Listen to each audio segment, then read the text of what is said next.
Today, on this fourth Friday of Lent, we find ourselves in Rock Creek Park. We are looking west, and Rock Creek flows south in the dark declivity at the foot of the hillside ahead of us.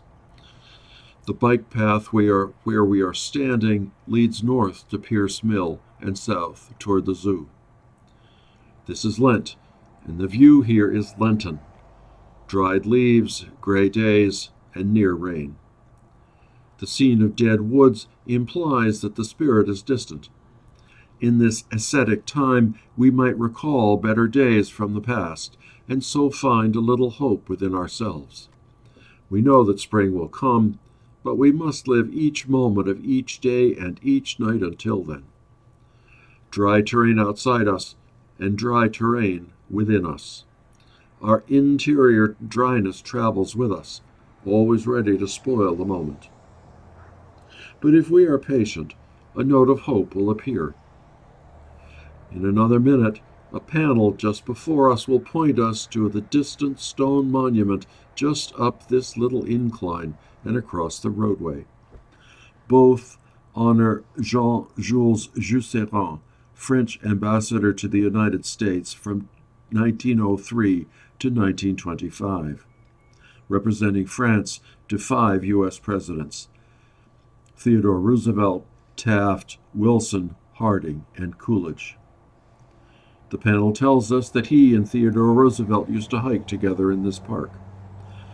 After his death, friends created this monument to honor him, and President Franklin Roosevelt dedicated it in 1936. In 2014, the Washington City paper called it the best obscure memorial in Washington. Do you think that the good ambassador knows we are here today, thinking of him, wondering about him, and admiring this monument? Can he see us? Is he here with us in any sense? You viewers, of course, are not here either, for that matter. You are only seeing what I am seeing in the place where I am. So, what does here mean? And how do we know? Is there a here? And is there also a there? At some point, we are simply playing with words. And yet the words, limited as they are, do point us in some direction. We say, for example, that the ambassador is dead and so with God. Yet we also say that God is here with us, God who is Emmanuel. And so the ambassador must be here too, with me at this moment. Is he also with you, in spirit, in thought? If the ambassador is here, does he still live in time, even though he is dead? Perhaps he's with God who is everlasting, and so with God in time. Or perhaps he's with God eternally, that is, outside time. Could he be both?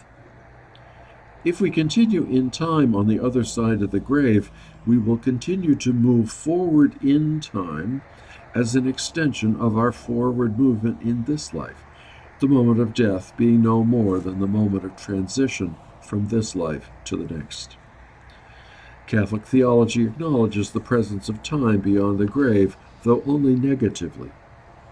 Purgatory exists in time, though beyond the grave, the Catechism suggests, because, it says, people can leave purgatory and, quote, go to heaven, unquote, suggesting a movement through time towards some sort of ultimate Amtrak station in the sky. There are several serious problems here. First, the Catechism says that purgatory offers the deceased a, quote, final purification, unquote. This is paragraph 1030. Since these people have so far been only imperfectly purified. The text offers no explanation why this might be the case, nor how anyone might know that this is true. Second, why would heaven be a place to which one goes from purgatory, like finally making it through Breezewood, Pennsylvania, and emerging onto I-70 South? Heaven, I would think, is rather a dimension of the reality of God beyond the three we know from experience. A stick figure drawn on a piece of paper knows only two dimensions. At death, we move by God's invitation from three dimensions into the fourth dimension, and then on through dimensions of which we cannot conceive. Perhaps if we can imagine something of the movement beyond the grave, we can imagine that somehow our quality of life improves because we are moving toward and into God's fullness. Perhaps we might meet people we knew and loved in our lives on earth. Perhaps there are portholes that let us see back to the where there were only three dimensions, as the ambassador might be doing now, seeing us, or me, here today.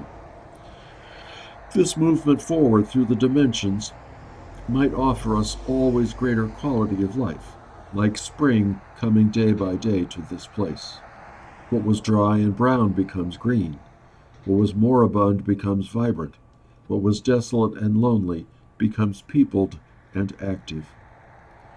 Lent, meaning this Lent, for you and for me is our time to invest in our journey, to nurture our forward movement, and to be infused with new emanations of God's life-giving grace.